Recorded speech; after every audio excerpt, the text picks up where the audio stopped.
Taip, mes jau turėjome prancūzišką 24 valandų kartoninę dėžutę ir netgi 8 valandų kartoninę dėžutę ir komando davinį žalioje plastikinėje pakuotėje, tačiau turinys visų buvo labai panašus. Tie patys skanūs konservai, gražūs degtukai, daug sausainukų, puikus davinys, tačiau nieko naujo.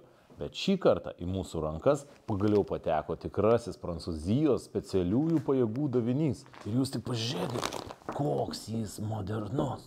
Kompaktiškesnė pakuotė. Labai malonus, mažai traškus, bet labai kokybiškai atrodantis plastikas. Viršuje matome daugkartinio užsegimo mechanizmą, apie kokį visą laiką svajojame. Lengvo atplėšimo įkirpos.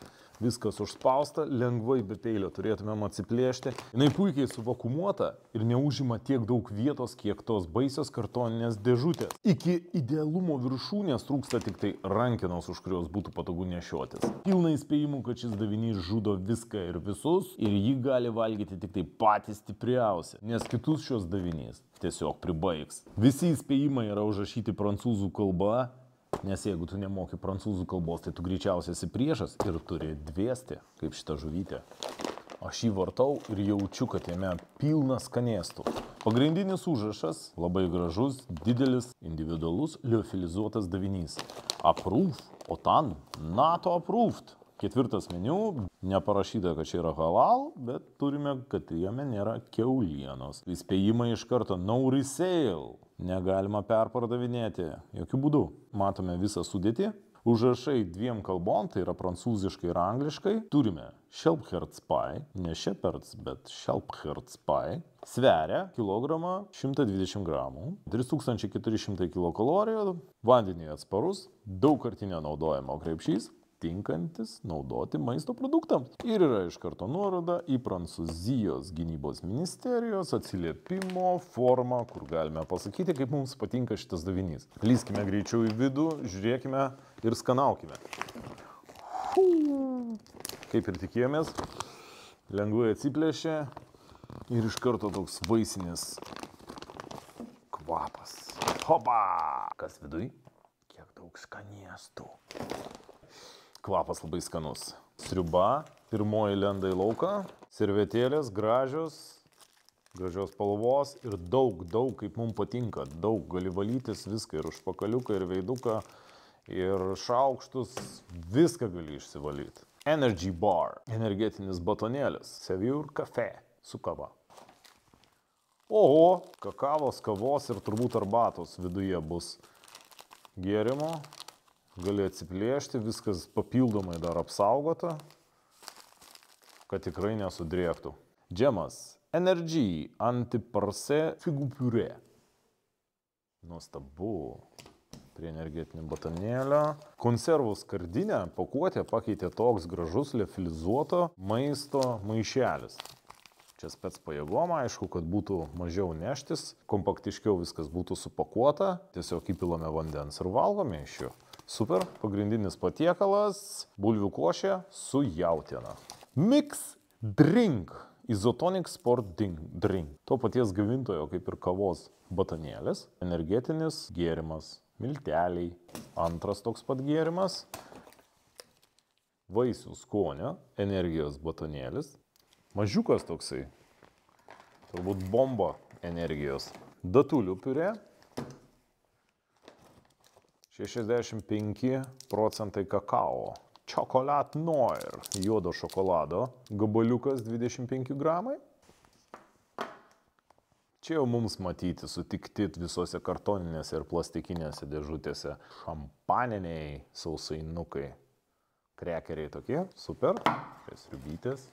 Miuslis labai gražiai įpakavime, kaip ir visose prancūziškose daviniuose. Kaip amerikietiškam įprastom šokolado bandelė, liofilizuota jautiena. Čia toks užkandukas kaip jerky beefo. Dar vienas uogyčių batonėlis. O čia jau matytas mums daug kur sutiktas džemas, braškių šį kartą džemas. Dar vienas liofilizuotas patiekalas, šį kartą tai yra kuskusas, to paties gamintojo kaip ir džiovinta jautiena. Dar vienas energijos batonėlis. Senojo davinuko palikimas tai yra vištienos kepenėlių paštetas. Kaip be būtų keista, metaliniam šlikščiam įpakavime. Jis aišku įdomesnis toksai, šiek tiek užapvalintais kampais. Ne taip badosi, ne taip nori pradurti mūsų nuostabų daugkartinio naudojimo krepšį. 12 vandens valymo tablečių. 1 litrui vandens išvalyti reikia 1 arba 2 tablečių, priklausomai nuo vandens užterštumo. Viskas, daugiau nieko šiame nuostabiame maiše neturime.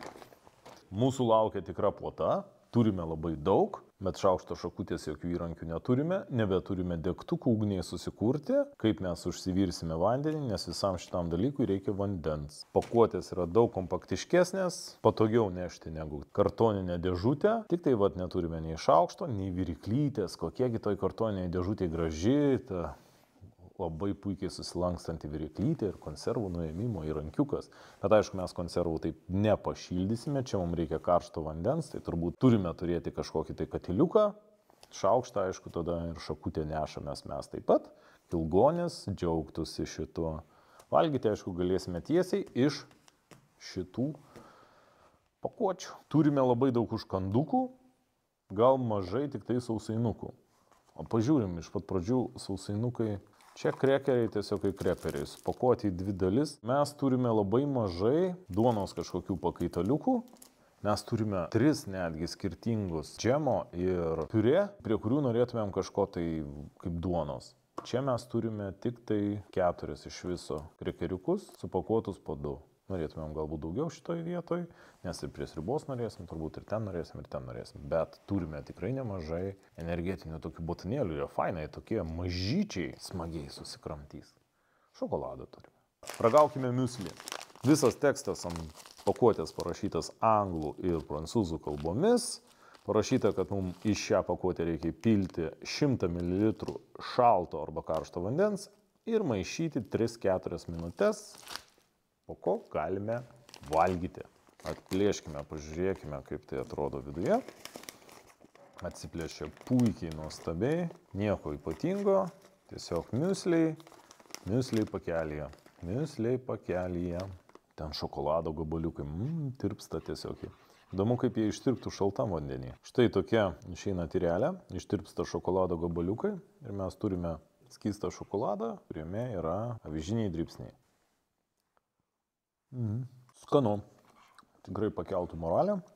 Nuotaiką pakeltų ryte suvalgyti ir manau, kad energija tikrai kelia. Šokoladas. Daug čia mes turim šokolado. Ir šokoladinę bandelę. Ir tiesiog šokolado, ir kakavos. Ir pusryčiam šokoladinį miuslį. Didžioji dalis davinio yra pagaminta Prancūzijoje. Tačiau pagrindinis patiekalas, nors irgi yra liofilizuotas, jisai yra pagamintas Danijoje. Mums žinomos įmonės jau matytos Orifo. Ši pakuotė matosi tokia daugiau militaristinė, karinė. Etiketė specialiai užklijuota prancūzų ir anglų kalbomis, viskas užrašyta. Instrukcija puikiai, net paveiksliukais, jeigu karys kartais nemoka skaityti, gali pagal paveiksliukus suprasti, kaip jam pasiruošti šitą maistą. Nors specialiųjų pajėgų karys tikrai turėtų mokėti. Lengvai plėšiama. Turime bulvių košę su jautiena. Kvapas toks ir yra. Pilkime vandenėlį iki nurodytos ribos. Vėl kreipiamės į lietuvišką davinį, kad duotų mums kuo pamaišyti. Supilam iki 8 ribos ir maišome, kad paspartintumėm vandens įsigirimą į visą tą košę. Jeigu perpilsime aukščiau 8 ribos, tai mums bus labai nepatogu maišyti. Ekspertų jau kvepia, ekspertas norėtų jau skanauti, bet dar anksti ekspertė. Keiskime šaukštą į metalinį. Gal dėl to ir neprideda šaukštų į tokį davinį, nes tikrai iš jų nėra jokios naudos. Plastikinis šaukštas išslydys nuo karšto vandens ir taip gerai nesumaišysiu. Čia labai svarbu gerai sumaišyti. Liofilizuoti patiekalai, kai tik tai atveri sausą vietą, jie labai daug vandens vienu ypu sugeria. Valgydamas, kai užkabini tokį nesumirkusi kamputį, tai labai nemalonu. Ir ypač burnoji paskui geria seilės ir viskas sausina. 6-8 minutėm reikia padėti, kad pabrinktų. Taip ir padarykime. Padėkime į šoną. O per tą laiką paskanaukime liofilizuotos jautienos džirkiukai kažkokie tai, visi užrašai prancūziški, Prancūzijoje pagamintas, nesuprantame, kaip mums reikia naudoti. Vienam žmogui bandom atsiplėšti. Lengvai labai plėšiasi kaip viskas, prancūziškai pagalvota, daugkartinio užsegimo mechanizmas, tam, kad galėtumėm pasiimti, paskanauti ir pasidėti sekantiems paskanavimams. Per tą laiką niekas nesudrėktų, niekas neišbirėtų, būtų apsaugotas mūsų maistas. Na va, vieną išsėmė į tokį gabaliuką.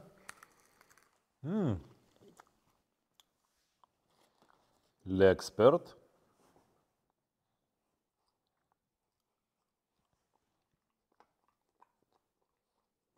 Labai įdomus skonis. Atrodo kaip grybai. Skonis irgi kaip džiovintų grybų. Negaliu pasakyti, kad yra skanu. Smirda kaip kažkokios atliekos. Prakandus kaip popierius. Nėra labai skanu. Geriau jo beef jerky. Bet ekspertas žino geriau.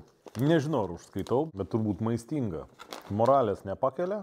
Kol šyla mūsų pagrindinis patiekalas, užkandžiaukime vištienos kepenėlių paštetu.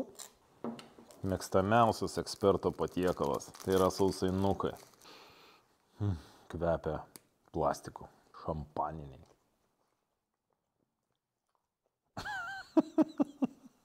Nepatinka? Čia dabar prancūziško šampaninio sausainiuko. Ir nevalgai. Visiškai ne. O pašteto dėja tau negalima. Nes čia jisai su vištiena. Klodai, nežinau, kas tau nepatiko sausainukai, bet jie labai skanūs. Aišku, jie labiau tiktų su uogiene, bet paštetas irgi neblogas.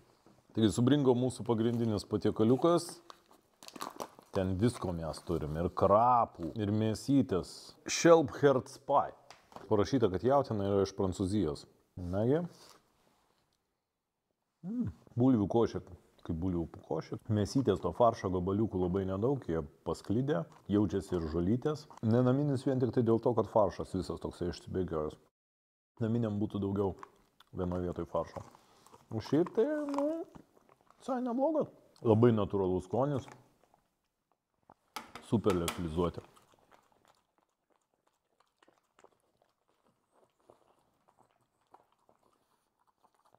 Labai skanu, taip. Ekspertė. Mes daug gyrėme liofilizuotus patiekalus, jie yra lengvai paruošiami, labai gero skonio, atrodo, kad tikrai pagaminti namuose. Jos lengva neštis, nes iš jų yra išsunktas visas vanduo, visas skystis, reiškia, jie yra lengvesni. Jeigu tu esi kažkur tai, kur lengva susirasti vandens, tau labai paprasta. Ir sako, kad liofilizacija išlaiko produktų vertingasias savybės, vitaminus ir visą kitą. Liuks. Labai geras sprendimas, ypač spec pajėgoms. Lengva, sotu ir svarbiausia skanu. O, žiūrėk, po mėsos jau galima ir sausainį suėsti. Paskanaukime sriubytės. Sup. Įpilom vandens. Beriame sriubytę. O, sriubytė jau mums matyta, aišku, ne vieną kartą. Išmaišom sriubytę. Sriubytė labai kvepia ekspertui, taip. Ekspertas netgi ir sausainuką valgo jau po mėsytės. Svarbu, kad pirma būtų mėsos, o tada galima ir sausainius valgyti. Sriubytė tegul brinksta, padėkime ją atokiau. Čia irgi liofilizuotas patiekalas, jau prancūziškas. Hopt, kuskusas. Mums reikia vandens, parašyta instrukcijoje, pilti iki 5 ribos. Pilam vandenį iki 5 ribos. Tada maišome. Matome, kad yra pirmo atplėšimo linija ir paskui yra antro atplėšimo linija. Jau kai išbrinks mūsų patiekalas, jis bus paruoštas, mes galėsime atplėšti ir patogiau išvalgyti šios pakuotės turinį. Pradurtas jisai jau yra. Kas jį galėjo pradurti? Čia yra kaip tik susilpninta vieta, nes ties čia yra plėšimo linija ir čia mes matome tokią skylutę. Iš vidaus tiesiog šviečia. Ir aš manau, kad čia pradūrė būtent metalinio konservo elementas. Nes daugiau čia nėra kam pradurti. Užspaudžiam ir atidedam brinkimui. Štai kokia sriubytė su grybukais, su makaroniukais, klisteriukas. tikrai norėtųsi, kad būtų daugiau tų makaroniukų. Čia toksai pleisteriukas. Lauki kažkokio tai efekto, o ten nieko nėra. Netgi ir tų grybų gabaliukai čia, ar bekono, kas čia jie bebūtų, jie irgi visiškai nesijaučia. Tiesiog sueina kaip visa bendratyrė. Nu gerai, grybai biški jaučiasi. Bet visas likęs kleisteris, tai toks nusivylimas, nes įsipili burną, laukia, kol jie pradės tau sąveikaut, jie paima ir ištirpsta tiesiog. Tai geriau, iš karto būtų kleisteriukas ir kleisteriukas. Be nieko. Skanu, bet patirtis neipatinga. Labai fainos pakuotės, atsiplėšia ir po biškį išeina. Tyrelė visai smagu. Eini. Čiulpi. Skanu. Gaila, kad ne atsukami, užsukami, kaip mes matėm. Kitose daviniuose atsisukai, pačiulpiai biškiai užsisukai. Čia jau atsisukai, niekur tu nebeužsuksi, gali bandyti vyniot, bet... Nu taip, ir čiulpi savo. Džemas, kitokia pakuotė. Ne kartą ragavom. Džemas kaip džemas. Vaisinis energetinis batonėlis. Proteinas ir vaisių gabaliukai jame. Kvepia tai labai skaniai. Kaip kokia kramtoma guma. Ir jeigu akim nematytum vaisių gabaliukų, tai manau, kad nepajustum jau. Nėra šlikštų. Kvapo yra. Nereiškia dėjo kažkokių kvapiklių, bet skonio beveik nėra. Kavos energetinis batonėlis. Kvepia kaip koks irisas. Nu, čia jau daugiau skonio. Kakavinis geresnis. Principas panašus. Netgi sakyčiau toks pat. Proteinas ir kažko įmaišyta. Bet čia daugiau skonio. Turbūt subrinko jau mūsų išbrinko kuskusas. Nurodyta, kad mes turime atsiplėšti. Aha, lengva pasakyti, kas mums trukdo. Priklijuota etiketė. Ar lengvai nenusiplėš?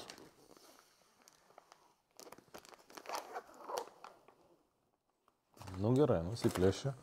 Logiška, kad taip mums patogiau bus valgyti. Nu, atsiplėšus mums viskas pavyksta. Štai turime tokį baisų daiktą. Košytę. Freeze dried chicken meat. Kas man nepatinka kai kuriuose liofilizuotose patiekaluose, tai yra būtent, kad kai kurie komponentai labai prastai išbrinksta. Kažkokį tai gabaliuką kietesnį pataikiau, kuris nei du, nei vienas neišbrinkęs toksai yra. Štai jo vinžiniai labai prastai išbrinkęs, išorė minkštesnė, o vidus labai kietas. Ne tai, kad skanu, nėra malonu.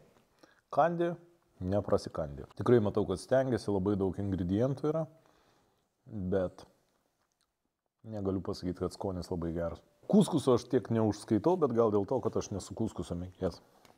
Karštų gėrimų rinkinukas, atskira pakuotė. Matome bent jau 2 kavas ir 1 kakavą. Nėra lengvo atplėšimo nieko. Žiūrim, kas viduj, turėtų galbūt cukrus ir visa kita, ko mums reikia. Turim kakavos didelį, arbata. Ir su kuo jinai bebūtų. Royal Ceylon arbata. 2 cukriukai. Štai, ko mes dažnai pasigendame daviniuose, bet čia jisai yra. Reikia žinoti, kad čia irgi prieskonio. 2 labai gražus, tikrai prancūziški druskos ir pipirų rinkinukai. Super prie pagrindinių patiekalų. Prisidėjai, jeigu tau trūksta kažko tai. 2 arbatos, 2 kavos ir 1 kakava. 2 cukraus. Jokio baliklio. Ar čia kava yra 2 viename? Liofilizė. Viskas liofilizuota. Visas davinys paremtas liofilizacija. Kava liofilizuota. Šlykšti kaip amerikietiška. Tikrai nefaina. Karti. Pabandykime kakavos. Čia nupiešta ne indeliai, o katiliukai. Kitur puodukus piešia, o čia vat katiliukas. Kakava daug geresnė. Prie kakavos mes dar turime deserto. Šokoladinė bandelė. Nu, iš čia nieko nenustebinsim. Įvairiuose daviniuose matyta. Ir visada būna skani. Va. Viduj kažkiek tai šokolado. Šiaip kraštas labai brangus. Šitą bandelę tokia šlikštoka. Turi kažkokį kartų prieskonį. Nėra labai skani. Bet kaip yra įprasta. amerikietiškam davinėje. Jeigu jums patinka amerikietiškas MRE davinukas, tai turbūt šitą bandelį jums irgi patiks ir bus skani. Nu, prancūzė. Prancūzams reiškia patinka. Dar prie kavos mes turime juodo šokolado. Čia, aišku, turbūt nieko nenustebinsime. Būna davinių, kur šokoladas būna šlykštus, bet čia mes Prancūzijoje, reiškia, turi būti išskirtinai geras, jeigu mums pavyks jį išpakuoti.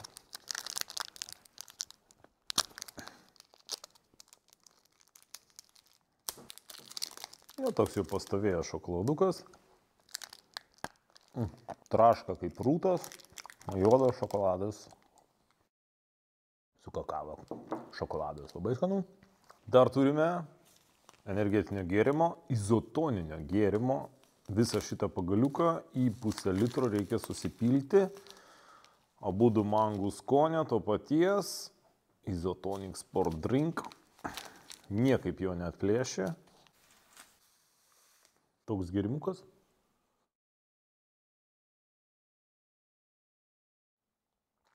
Nu gal kažkur tai už 1000 kilometrų mangai čia ir yra. Geri skaniau negu vien tik tai vandenį, kažkoks tai skoniukas yra. Jeigu gauni kažkokių tai elektrolitų, mineralų, valio, liuks, gerai. Bet tai nėra toks moralę pakeliantis skanus gėrimukas, kokius matėm kitur. Net ir spalva taip maloniai nenuteikia. Nors galėtum pagalvoti, kad čia galbūt alus, o tada skonis tikrai nuvilia. Kaip kariam turbūt gerai. Geriau negu vanduo, geriau negu nieko, bet moralinio atžvilgių tikrai nėra. Pliusas. Į pabaigą, prieš miegą labai gerai nusiraminimui, mėtų arbatytė.